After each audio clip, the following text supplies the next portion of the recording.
Olá, sejam bem-vindos à nossa aula e hoje nós vamos falar sobre ecossistemas. Mas o que é um ecossistema?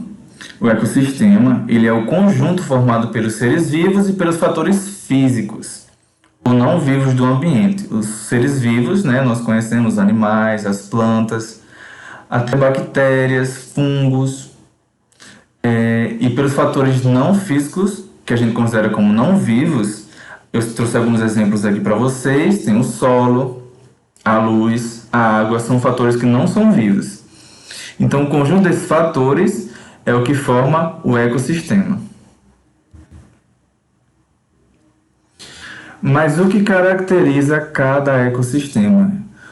Os ecossistemas são caracterizados pela variação dos componentes bióticos, que são os componentes vivos, e os abióticos, que são os não vivos, e as suas interações.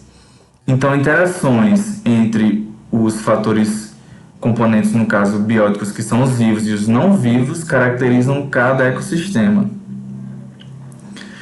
E eu quero falar para vocês que não existe uma área mínima ou máxima para o ecossistema. Ele pode ser uma pequena poça, como eu trouxe aqui como exemplo, até um espaço grande, como uma caverna. E os ecossistemas podem ser aquáticos, eu já citei as poças como exemplo de um ecossistema aquático. Terrestre, cavernas, são ecossistemas terrestres. E de transição, que está entre aquático e terrestre, nós temos os mangues.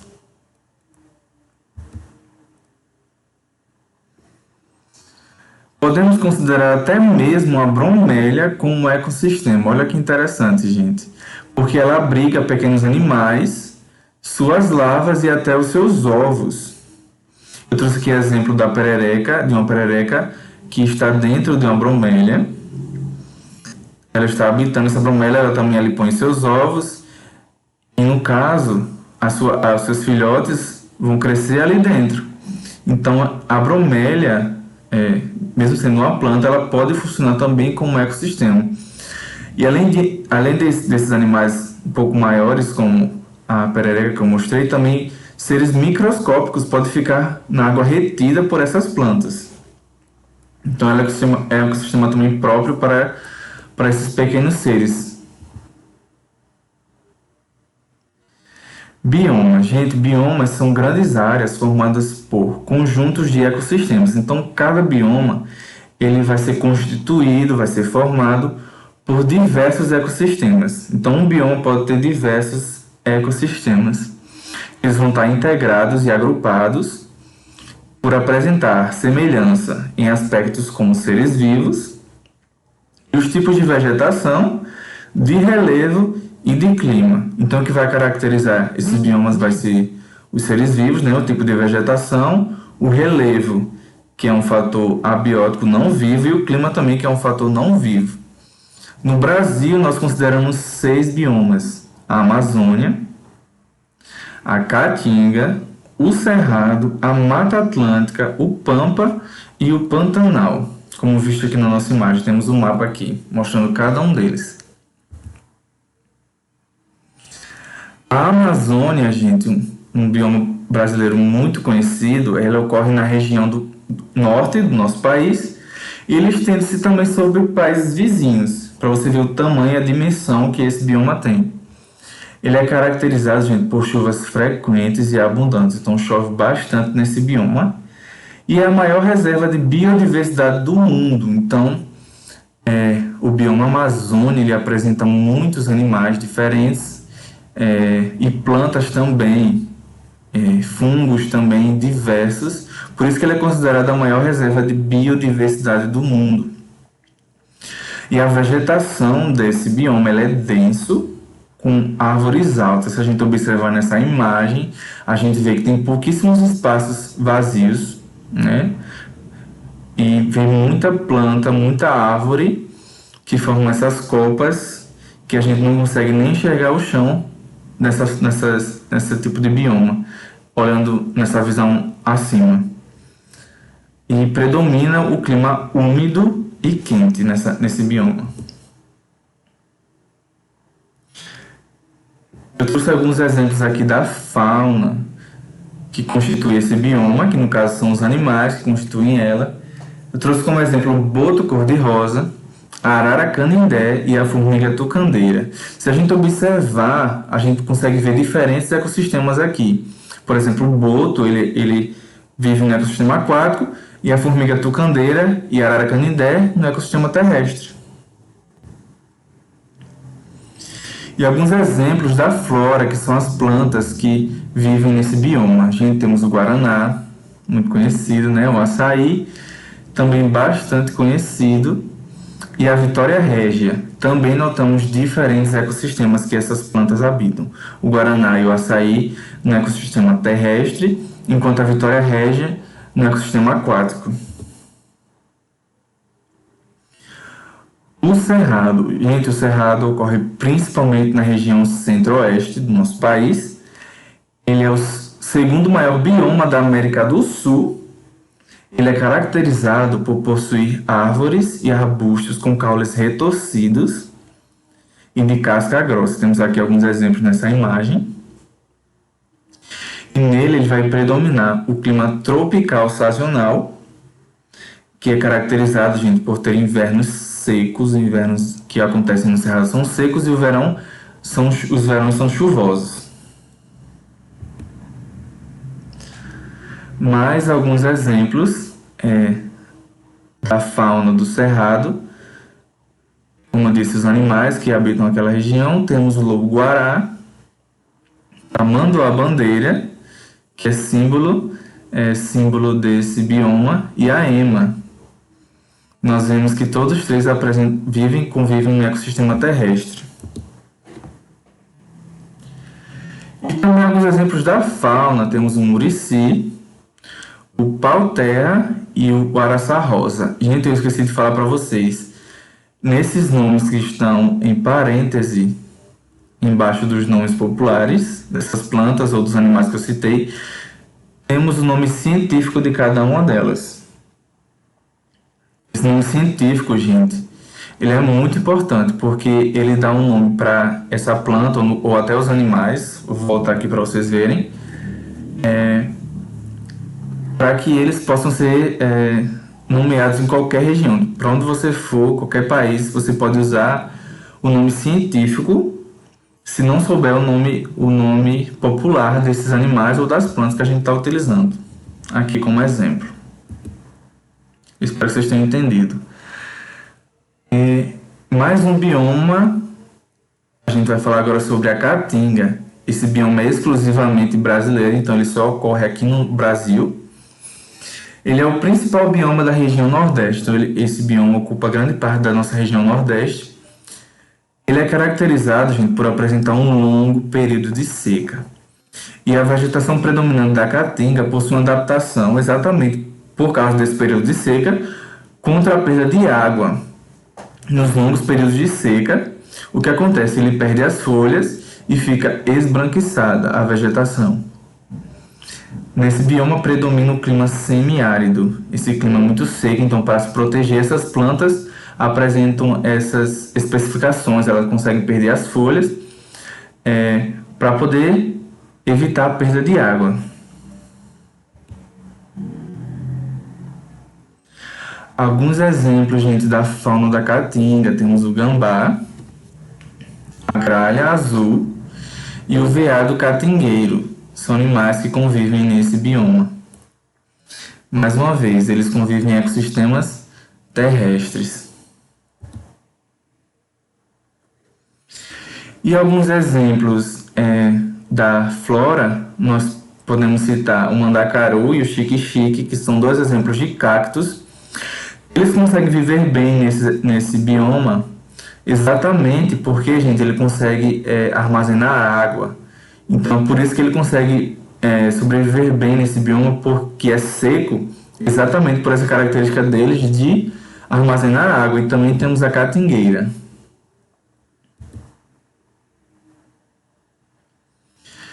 Um ecossistema, gente, importante, que a gente considera como ecossistema de transição, é a Mata dos Cocais. Ele vai estar situado entre a Amazônia, o Cerrado e a Caatinga. Então, esse ecossistema vai estar entre esses três biomas. né? Eles são matas de carnaúba, babaçu e buriti, que são essas tipos de palmeira.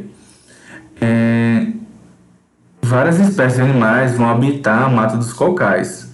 Aqui a gente tem um exemplo como o macaco cuxiú. Então ele é um ecossistema de transição. Falando um pouco sobre ecossistemas de transição, nós também podemos chamar eles de ecótonos, que são ecossistemas de transição. Eles apresentam uma importante diversidade, pois abrigam indivíduos de cada uma das regiões que os compõem, além de espécies características apenas da área de contato entre os diferentes biomas. Então aqui eu trouxe um exemplo do que acontece nesses ecótonos, que são ecossistemas de transição. Nesse lado aqui esquerdo, a gente tem um ecossistema. No lado direito temos outro ecossistema. E aqui no meio, ó, entre essa faixa vermelha, temos os ecótonos, que são os ecossistemas de transição. Então ele apresenta, além de espécies próprias, ele vai apresentar espécies das duas diferentes ecossistemas. Aqui no exemplo, no ecossistema A, aqui ó, ecossistema A gente vai ter três espécies diferentes que vão ser representadas por esses quadradinhos: vermelho, azul e amarelo. Cada um vai ser um ecossistema diferente. E o ecossistema B, ele vai apresentar também três espécies, agora representado por círculos: vermelho, azul e amarelo. E o ecótono, gente, ele vai apresentar 9 espécies. Por quê? Porque além das espécies dele própria, que a gente vai caracterizar nesses triângulos, vermelho, azul e amarelo, também ela vai servir como habitat para as diferentes espécies dos dois ecossistemas. Então aqui a gente vai ter, convivendo junto, os animais e as espécies, animais ou plantas, tanto do ecossistema A como do ecossistema B. Então ele vai apresentar uma biodiversidade até um pouco maior do que os ecossistemas. Ou não, né, gente? Vai depender da quantidade de biodiversidade que a gente vai ter aqui. Então, essa parte dos ecótonos, que são ecossistemas de transição, ele consegue abrigar seres vivos, tanto do ecossistema A como B, né? No caso, vão ser diferentes ecossistemas. Eu espero que vocês tenham entendido. Isso aí. Qualquer coisa, vocês podem dar uma pesquisada melhor.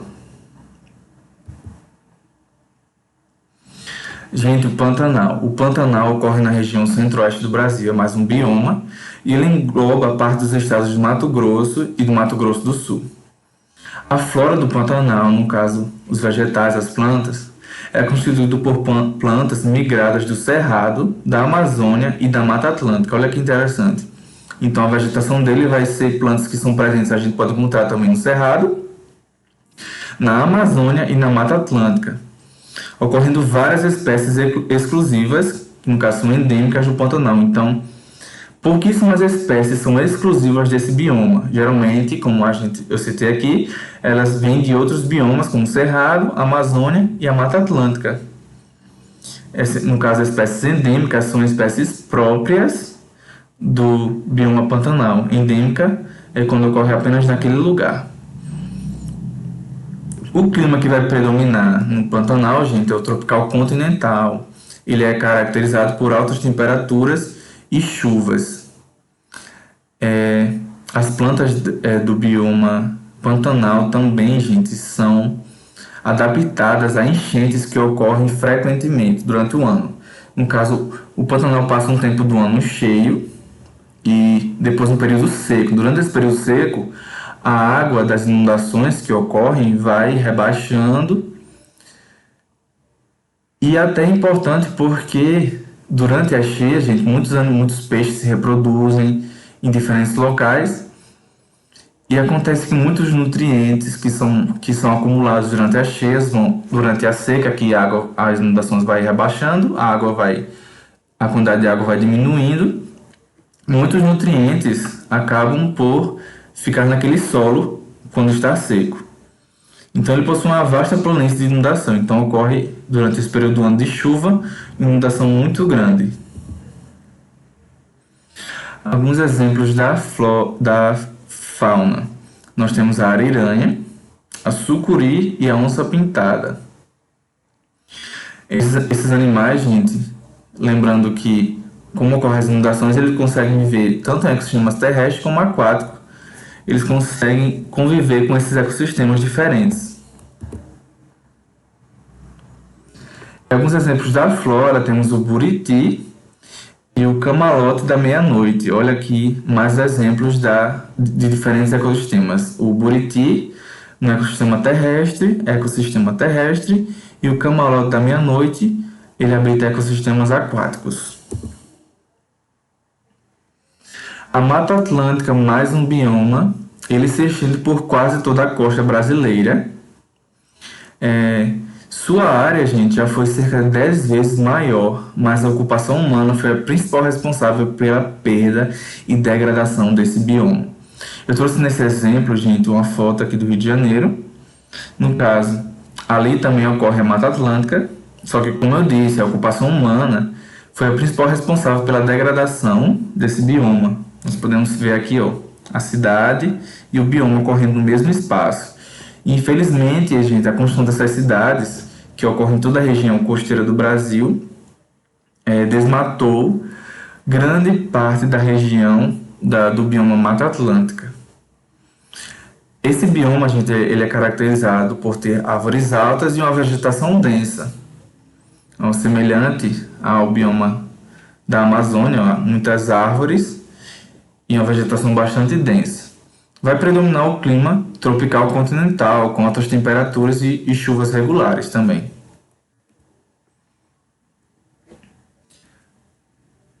Mais alguns exemplos da fauna: o mico-leão dourado, que é um animal símbolo desse bioma, a anta e o gavião pega-macaco.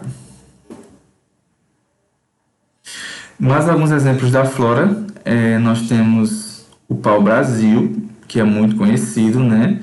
Que deu nome ao nosso país, o ipê roxo, que tem essas flores muito bonitas, e o manacá da serra também, que possui flores muito belíssimas. Alguns ecossistemas, gente, que fazem parte da Mata Atlântica, no caso, a restinga, ele é típico do litoral brasileiro. Ele está associado, como eu disse, ao bioma Mata Atlântica. Como eu disse, o bioma ele vai ter diferentes ecossistemas. Então, esse ecossistema da restinga, ele faz parte do bioma Mata Atlântica. E os seres que habitam nele vivem em solo arenoso, rico em sais minerais. E parte desse solo fica submersa pela maré alta. Aqui eu trouxe alguns, se vocês observarem, ó, aqui a gente tem uma imagem do ecossistema restinga, né? Ele ocorre na região costeira, então próximo à praia, ao mar. E aqui algumas espécies, no caso de animal, da fauna, temos a maria-farinha, muito comum na praia, e a açucena, que é um exemplo da fauna que ocorre nesse ecossistema. Outro ecossistema que também está associado à Mata Atlântica, a gente tem o manguezal. Ele está presente na costa brasileira desde o Amapá até Santa Catarina. Ele ocorre em toda essa região costeira. Ele desenvolve principalmente nas regiões estuarinas e próximo da foz dos rios, que é onde a água doce encontra com a água salgada do mar. Então, ela vai acontecer nessa região, né, de encontro da água doce com água salgada, que chamamos de foz dos rios. Os manguezais, gente, eles são muito importantes porque eles servem de abrigo para diversos animais. E vários crustáceos, como caranguejos, e peixes desovam nesses locais. Por isso que eles são conhecidos como berçários naturais. Muitos animais desovam nesses locais porque são considerados locais tranquilos, onde eles podem desovar, colocar seus ovos, e os filhotes desses animais podem crescer ali tranquilamente. E existem poucas espécies arbóreas adaptadas para esse ambiente. Como ele é um ambiente salobro, pouquíssimas espécies de planta conseguem sobreviver. Aqui temos alguns exemplos, né, de vegetação. Então, aqui a gente vê, ó, raízes que não ficam submersas, elas são chamadas raízes aéreas. É exatamente uma adaptação para esse ambiente que é salobro.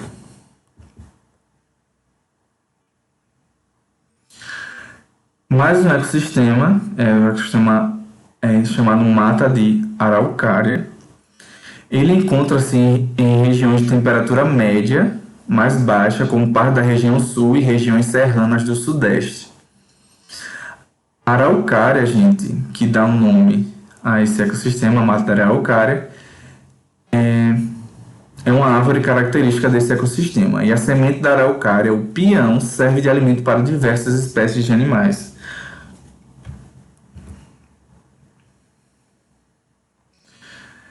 E encerrando essa parte dos biomas, eu vou citar para vocês o Pampa. O termo Pampa ele é de origem indígena, ele significa região plana. Se vocês observarem na imagem, ele é uma região bem plana, a gente não vê muitas árvores altas. Ele ocorre aqui no Brasil, apenas no Rio Grande do Sul, né? Também ocorre em regiões, países vizinhos ali próximo ao Rio Grande do Sul. E o Pampa ele é marcado por clima chuvoso, sem período seco regular. Então chove também bastante nesse bioma, é bastante frequente e predomina um clima subtropical úmido. Ele é formado por mais de 450 espécies de gramíneas. Se vocês verem essa imagem, né, a gente tem essa grama. Então ele é formado por diversas espécies de gramíneas, né, por mais de 450 espécies. Mas em sua biodiversidade encontramos até cactos. Não são apenas gramíneas, mas algumas árvores, né? E até cactos. Eu trouxe apenas dois exemplos aqui, no caso da fauna e da flora. Temos o ratão do banhado, que faz parte da fauna.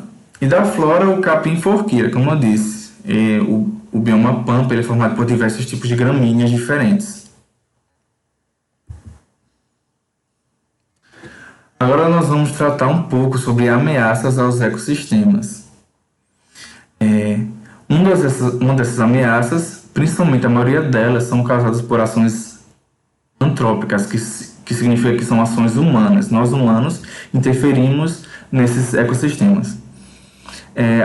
Uma dessas ameaças ocorre e vai causar a retração da vegetação nativa devido à ocupação humana.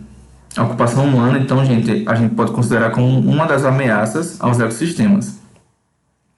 Ações humanas ao longo do tempo causando impactos na vegetação. Então aqui temos alguns exemplos do que acontece, do que aconteceu, no caso, ao longo do tempo no nosso país. Então, entre a década de 1950 e 1960, a ocupação humana, que a gente está pintada aqui de vermelho, você vê que ela abrange uma área não tão grande no nosso país. Então tinha mais espaço para os biomas. Contudo, gente, aqui mais um mapa que ele vai ocorrer na década de 1980 até 2015. A gente vê que a ocupação humana cresceu bastante e essa ocupação humana afetou muito dos ecossistemas, muito dos biomas brasileiros. Mais uma, gente, ameaça aos ecossistemas causado por ação antrópica, no caso, ação humana. A gente vai ter o desmatamento e as queimadas. E muito disso é causado pela agropecuária e a formação de cidades e estradas. Então, para formar cidades e estradas, precisa-se causar o desmatamento. E na agropecuária, ocorre muito a queimada, né? Eles queimam aqueles espaços para poder plantar. Outra ameaça aos ecossistemas, a gente também pode considerar os produtos químicos. Os agrotóxicos são usados também na agropecuária, que são defensivos químicos no combate a pragas e plantações. Então, eles são usados para evitar que animais se alimentem, pequenos insetos, até fungos. E esses produtos químicos, gente, vão causar poluição do solo e dos corpos d'água, porque quando a gente insere esses produtos químicos, eles podem entrar no solo e vão poluir aquele solo e também podem poluir, no caso, corpos d'água, rios próximos, a água que fica infiltrada naquele solo também. Outro, gente, ameaça ao ecossistema também o tráfico de animais, que é uma atividade ilegal, né? Infelizmente, muitos animais silvestres são levados pelo tráfico para conviver como animais domésticos. Isso causa a extinção de diversas espécies e impacta na cadeia alimentar de vários animais.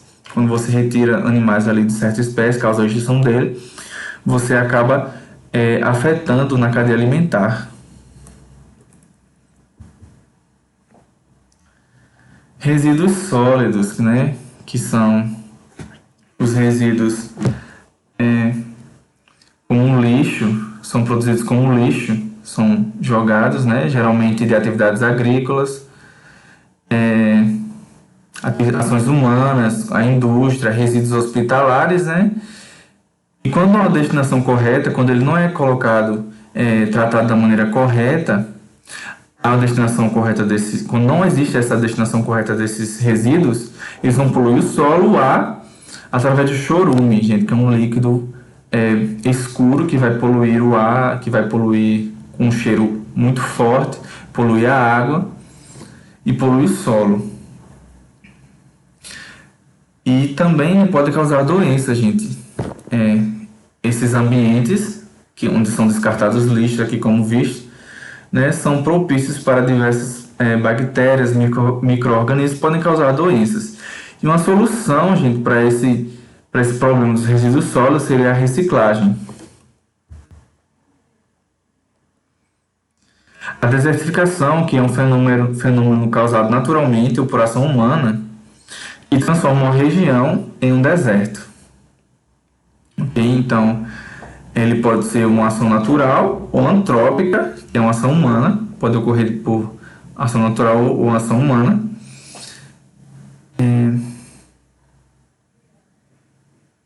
Aqui a gente cita como exemplo de um causador a produção de cerâmicas e carvão vegetal, né? E acontece no processo de desertificação a redução da diversidade, a falta de água e o solo degradado. Então o solo vai sofrer com a desertificação.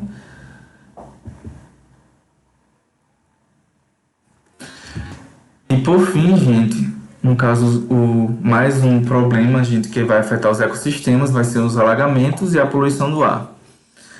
Aqui no primeiro exemplo temos uma área que foi alagada, precisou ser alagada para a construção de uma usina, ou então ocorre também na produção de barragens para a produção de usina.